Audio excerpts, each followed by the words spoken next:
Richard Rawlings is finally confirming what people have been saying for years.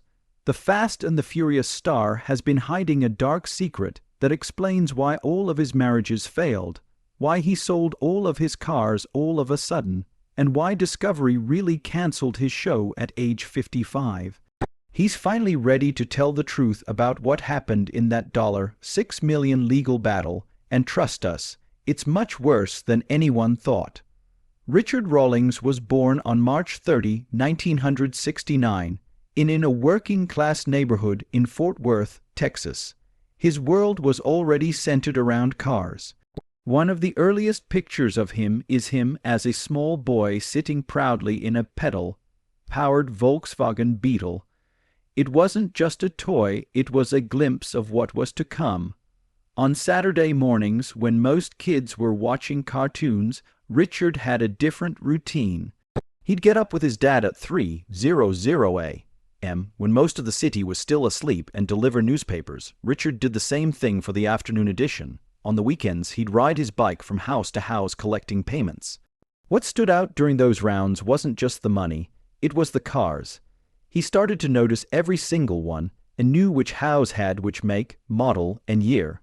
Some customers were surprised by how much he knew, but his answer was always the same. I ride by your house twice a day most days of the week. How wouldn't I know what's in your driveway? His father, who worked 2 or 3 jobs, always made sure he had one thing for himself, like a car or a motorbike. That one toy was his reward, and that lesson stuck with Richard. He learned that if you wanted something special, you had to work for it. By the time he was 14, Richard had saved enough money from years of newspaper routes to buy his first car, a green 1974 Mercury Comet. Most kids dreamed about turning 16, but Richard was already driving well. Not the Comet wasn't just a ride, it was a statement at school. He'd do donuts in the parking lot to show what it could do, and his classmates are still talking about it, even though it was an ugly green color. He thought it was the coolest car ever made. Things moved quickly after that. By his senior year in 1987, he had already bought his third car, a black 1977 Bandit Trans Am that looked like something out of Smokey and the Bandit. It made him the go-to-car guy at Eastern Hills High. He wasn't just showing off in school, he was also flipping cars. Before he graduated, he had already flipped about 20 different cars, making more money doing that than most teens did with part-time jobs, and he wasn't guessing. He had an eye for finding deals, fixing them up just enough, and getting people to pay more than he did. This was the basis for everything that came later. In the early 1990s, when he was only 22, Rawlings was driving a 1965 Ford Mustang 2+2. Richard was driving a classic muscle car with the kind of roofline that car collectors dream about when he was attacked by carjackers in a rough area near Oakland Boulevard in Fort Worth. He fought back, and in the process a bullet went through his shoulder and down his left arm, but he survived. He could have given up on car culture forever, but it only made him more determined. From 1988 to 1990, before the tattoos, fame, and the garage, Richard wore 3 uniforms, worked as a police officer, firefighter, and paramedic before he turned 21. His dad always told him, get a good job with benefits, be loyal, and retire with a gold watch. At least at first, Richard listened, but in 1988, while delivering Miller Lite to a local bar, a regular, whom Richard thought was just another drunk, asked him what he wanted to do with his life. Richard said he wanted to become a police officer, but he couldn't afford to go to the academy. The man looked at him and said, within 17 days, Richard was accepted into the North Texas Police Academy. He worked as a police officer in Alvarado and then as a firefighter in Capel. He had many jobs and learned how to stay calm when things went wrong. These crisis management skills would later help him in business, but by the time he was 25, he wanted a change, so he sold everything he owned and bought a Jeep. He set off for California, hoping to start something new. At that time, He had no tattoos or piercings, and 6 months later, he came back to Texas broke. He was sleeping on his sister's couch, had tattoos, pierced ears, and no Jeep because it had been repossessed. That low point didn't break him. It made him realize he needed to start his own business. That's when he started Lincoln Press in 1999, a printing and advertising company in Dallas. He didn't know much about printing, but he did know a lot about branding. He got a $100,000 small business loan to get started, and within 5 years, Lincoln Press was booming.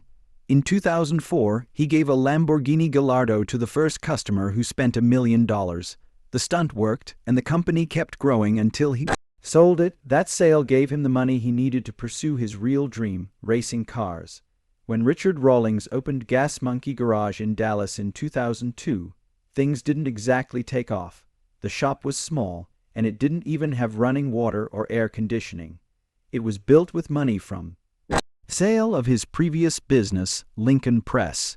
It was a rough start, but Rawlings had the drive but not the resources. So he and his small team he hit the road and went to car shows, trade shows and rallies all over the country, doing whatever it took to get the name Gas Monkey known.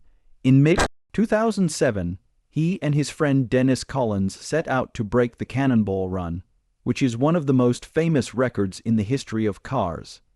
The record, which had stood since 1979, was 32 hours and 51 minutes, which was the time it took to drive from New York City to Los Angeles without stopping. On May 12, 2007, they broke the record. Crawford and Rawlings decided to give it a try in 2007. They skipped the planned Bull Run rally route from Montreal to Key West and went straight for the record. They drove a modified Ferrari 550 Maranello with extra fuel tanks so they wouldn't have to stop as often. They left Manhattan at night and arrived at the Portoino Inn in Rundo Beach just 31 hours and 59 minutes later. They had done it. They broke a record that had stood for 28 years and averaged 87 hours. 6 mph over 811 miles of road. At first, some people didn't believe it. They questioned the route or compared it to the original runs, but the accomplishment stood out. It was brave, it was dangerous, and it was real enough to get Rawlings a personal nod from Jay Leno. That moment meant more than most people realized. Jay Leno isn't just a car guy, he's the car guy. His garage is full of hundreds of classic and rare cars. He knows a lot about cars. It wasn't just praise that Leno gave Rawlings for breaking the Cannonball Run record. It was a strong stamp of approval. This was years before Fast and Loud made Rawlings famous, but that nod from Leno helped give him serious credibility in the car world, and Rawlings needed that credibility. From 2002 to 2012, it wasn't easy for Rawlings to get Gas Monkey off the ground.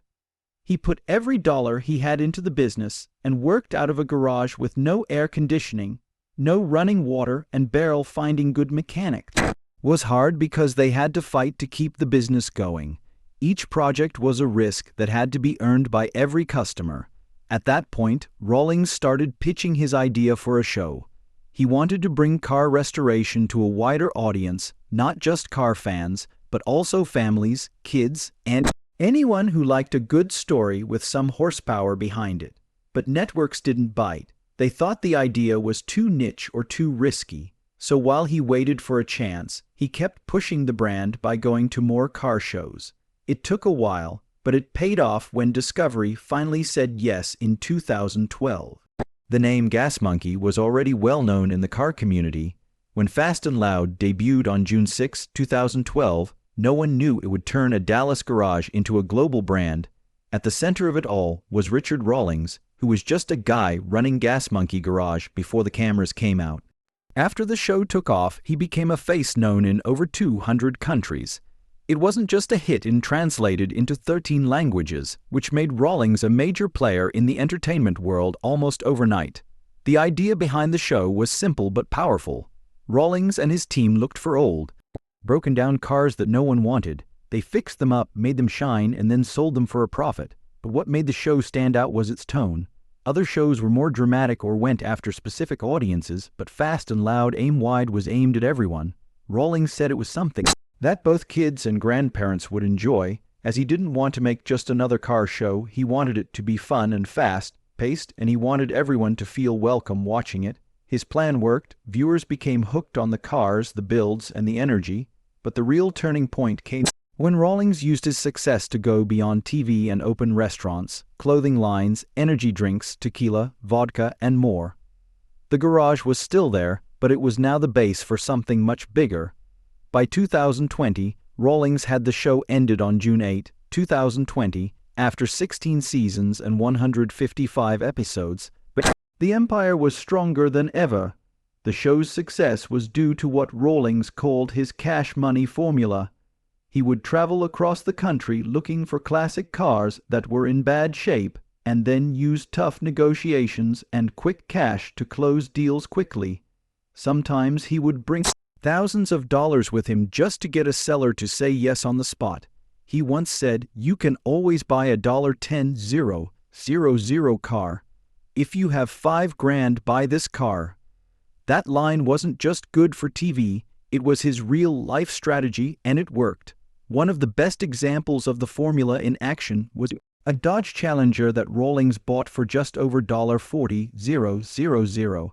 The team spent $77,000 restoring it and adding unique upgrades and features. When the car was sold, it went for $150,000, a profit of $73,000. It wasn't just luck. It was the result of good judgment, smart spending, and a deep understanding of what buyers wanted. Also, what made Rawlings stand out was his willingness to take risks. He often bought rusty, broken-down cars that looked like they had been ignored for decades. Even his own team would question his choices sometimes, but Rawlings could see potential that others missed. For example, he bought a supercar for $400,000, even though it had major mechanical problems from a failure with the previous owner. Gas Monkey Garage fixed it up, and after the rebuild, the car sold for a huge profit. The show became known for its high-stakes gambles. The rusty cars weren't just about money, they added drama and depth to the show.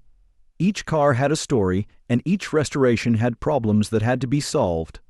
Viewers could see how much time, money, and effort went into the changes. Some builds didn't go as planned, and some took longer than expected.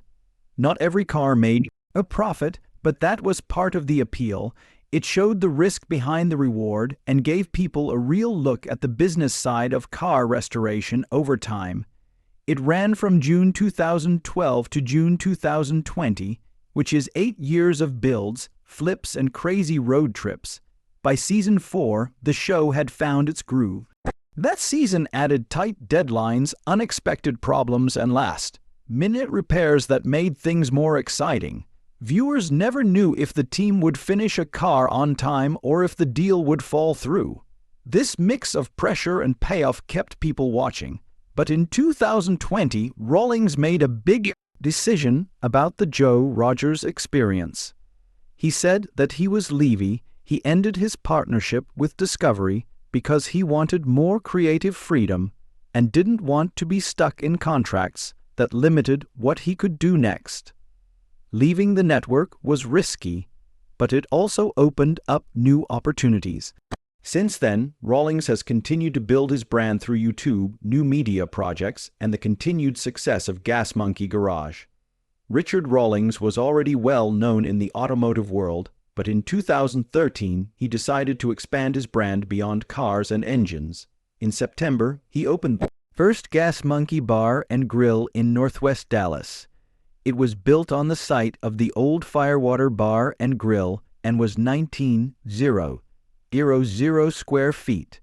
It wasn't just a restaurant. It was also a music venue, a bar, and an attitude. It could fit up to 100 people, and Rawlings made sure to hire people with real experience to run it.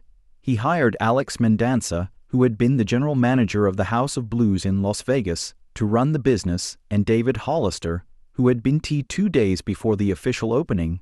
The American rock band Old 97 played the first live show there. The place had style and energy from the start. By March 2014, Rawlings was ready to go bigger. He opened a second Gas Monkey Bar and Grill, this time at Dallas Fort Worth International Airport in Terminal D. It was a smart move because people going through one of the busiest airports in the country could now get food, listen to music, and try the Gas Monkey brand. Rawlings even talked about wanting a third location outside of the Dallas-Fort Worth area. He wasn't just trying something new, he was building something. The bar and grill became more than just a restaurant. It became a place where people from all walks of life, including car culture, music, and nightlife, could meet. Later that same year, in October 2014, Rawlings took things to the next level by opening Gas Monkey Live, which was 38,000 square feet and could hold 3,000 people before Rawlings' Toby Keith turned what used to be Toby Keith's I Love This Bar and Grill into a full-scale concert venue built for big shows and big crowds. On the first night, punk rock legends Social Distortion played, and the venue started attracting big acts and high-profile events. One of the most talked-about events was when Mötley Crüe played a free concert there as part of their All Bad Things Must End tour in November 2014. The event was called Dodge Rocks Gas Monkey, and only people who owned Dodge car. The event wasn't just a concert. It was also a show for Dodge's newest models, like the Charger SRT Hellcat and the Challenger SRT Hellcat. The whole night was a mix of speed, sound, and spectacle. Gas Monkey Live also hosted private events, VIP parties, and corporate functions. It had green rooms and flexible spaces that made it easy to use for more than just music. Even with all of its success, the venue ran into financial problems. And by May 2020, Gas Monkey Live had to close. Even though it was impossible to keep going, Rawlings' bold move into live entertainment came to an end with the closing of Gas Monkey Live in 2014. That same year, Rawlings became the national spokesperson for Dodge. His face was suddenly everywhere, with commercials showing him behind the wheel talking up Dodge's performance and style. He was a familiar face from Fast and Loud, and now he was helping Dodge sell cars all over the country. One of the most memorable parts of this partnership was a Gas Monkey concert at Rawlings' own venue, brought together his love of cars, music, and a well-known brand all in one night. The deal helped him connect with car fans and put him in the national spotlight. His influence in the auto world kept growing. In 2019, he made another move, this time into energy drinks. But instead of starting a new company, he licensed the Gas Monkey brand. This way, he kept control of the image without having to pay for production. It was a smart move. When Monkey Energy first came out, it came in two flavors, regular and light. The branding focused on speed, power, and excitement, which was the same energy Rawlings brought to everything he did.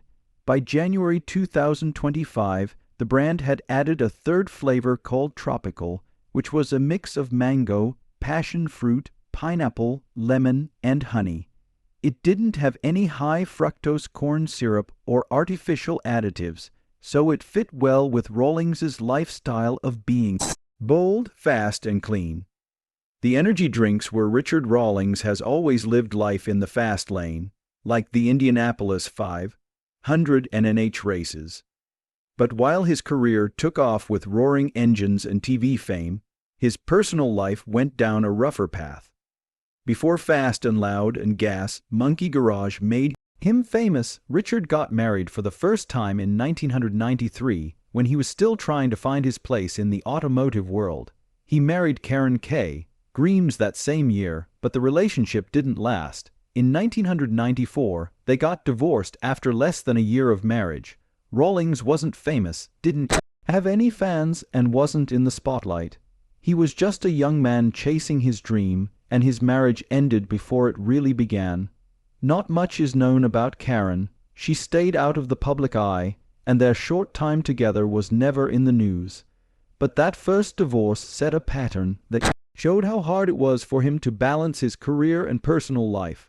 The pressure to build something big came at a cost, and that cost kept coming up. In 1999, he tried again, this time with Suzanne Marie Merrill. They got married in Las Vegas at the same time that Rawlings was making progress. With Gas Monkey Garage, things were going well professionally, but personally, things were still tough because his business was growing quickly and he was traveling a lot. After 10 years, the relationship reached a breaking point and they divorced in 2009. For most people, that would have been the end of it, but Richard and Suzanne had a complicated relate. They got back together in Cabo San Lucas, Mexico, and decided to give marriage another chance. It seemed like a good idea, a second chance after years of growing and changing, but it didn't last. In March 2019, Rawlings told the world on Twitter that he and Suzanne were splitting up. The message was direct and unusual. He said that TMZ and other news outlets were already talking about it, so he wanted to be the one to tell his fans. He also said that the decision was mutual and that he and Suzanne still cared about each other. After more than 20 years of on and off relationships, they finally broke up.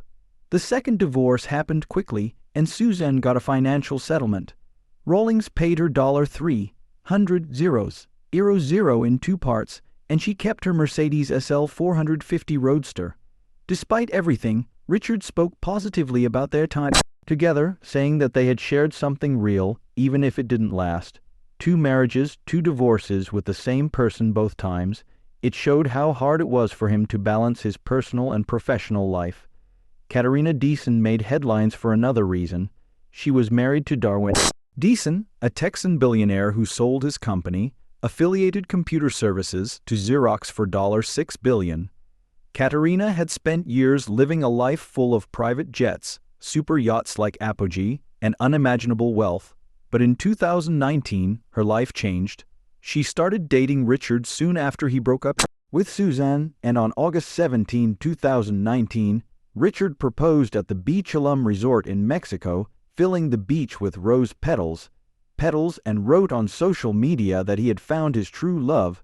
They got married on June 28, 2020 in Key West, Florida. The ceremony was small because COVID-19 had canceled the big wedding they had planned in Greece, but it was still a meaningful moment. Katerina had gone from being married to a billionaire to being with a reality TV star. It was a big change, but it seemed to fit her.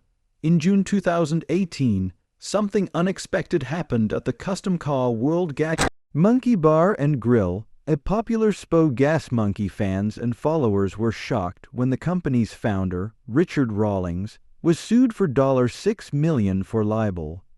The lawsuit said that Rawlings was trying to get away from his business partners by what they called deliberate and deceptive attempts to avoid his contracts. The lawsuit was 47 pages long and full of details. It said that the relationship had started to fall apart as early as May 2013, even before the bar opened.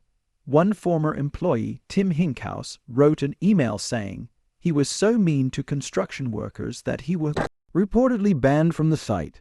At that point, a lot of people said that tensions between him and the team were already out of hand. Things didn't get better after the bar opened later that year. According to the lawsuit, Rawlings kept showing up without permission, annoying staff and trying to make decisions which made the workplace toxic. Things reached a breaking point in 2015 when Rawlings sent a serious email to Daniel Flighty, the managing member of the bar, saying that important financial records were missing. Flighty quickly replied and invited Rawlings to check the records in person, but Rawlings refused, saying that he didn't believe the records existed at all. On July 18, 2015, Flighty wrote back to remind Rawlings that he had always been welcome to audit the books. That email became a key piece of evidence in court, and Rawlings eventually admitted to, even though he said sorry and blamed drinking, the damage had already been done for Flaherty and the rest of the team. The lawsuit said that Rawlings's actions had scared off vendors and business partners, which hurt the bar's reputation and made it harder to keep things running. The problems didn't end there. In 2017, when someone wanted to buy the Gas Monkey Bar brand, Rawlings stepped in again and made more accusations of financial mismanagement, which ruined the deal. That incident became another important part of the lawsuit. Then, in 2019, Rawlings sued the bar for $1 million for copyright infringement, saying that they had kept using the Gas Monkey name and logos after their agreement ended. His team said that the licensing rights had expired in late 2018 and hadn't been renewed, but the bar kept using the brand. To make things even worse, Rawlings said that his brand was being used to promote lewd and sexually suggestive events, which hurt his reputation. About a month earlier, on February 25, 2019, Rawlings sent the bar a letter telling them to stop using the brand. He gave them 10 days to respond, and when they didn't, he filed the countersuit. His $1 million claim was based on lost licensing revenue and damage to the value of the Gas Monkey brand. At the time, rumors were already going around that the bar was having money problems and that one of its sister venues, Gas Monkey Live, had closed. Some people thought Rawlings was trying to get Rick Carr fans, and legal experts alike were interested in the lawsuits between Rawlings and his former partners, which turned into a messy public drama. While the lawsuits were going on, Rawlings was busy moving on.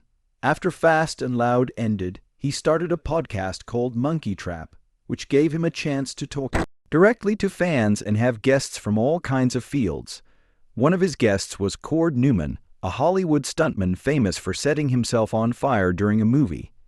Another way for Rawlings to stay in the public eye was through his podcast, which combined behind-the-scenes stories with high-energy interviews. Next came the cars. In September 2023, Rawlings did something very brave. He auctioned off almost 30 cars from his personal collection through Bring a Trailer.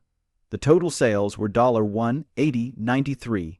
The cars included a 1962 Chevrolet Corvette that sold for $60,000, a 1965 Ford Mustang Fastback code that went for $75,000, and a rare 1993 Toyota Supra that brogue of the auction. Rawlings said he was changing his focus from what he called beer budget cars to collecting high-end European models. At the same time, he auctioned off a Gas Monkey garage experience for charity, which raised $16,500 for the Gas Monkey Foundation. With the money raised and the space freed up, Rawlings started rebuilding his collection, saying he would be focusing on Ferraris, Lamborghinis, and old European cars, especially ones from the 1970s and 1980s. Richard Rawlings bought 5 high-end Ferrari Testarossas while in Ireland. One of them had been converted into an electric vehicle and turned heads at SEMA 2023. By early 2024, Rawlings had already put over $1 million back into his new direction. He wasn't just changing what he drove, he was also reinventing himself, going from a messy lawsuit to a collection of high-end Ferraris. Whether you like him or dislike him, there's no denying that he knows how to stay in the spotlight.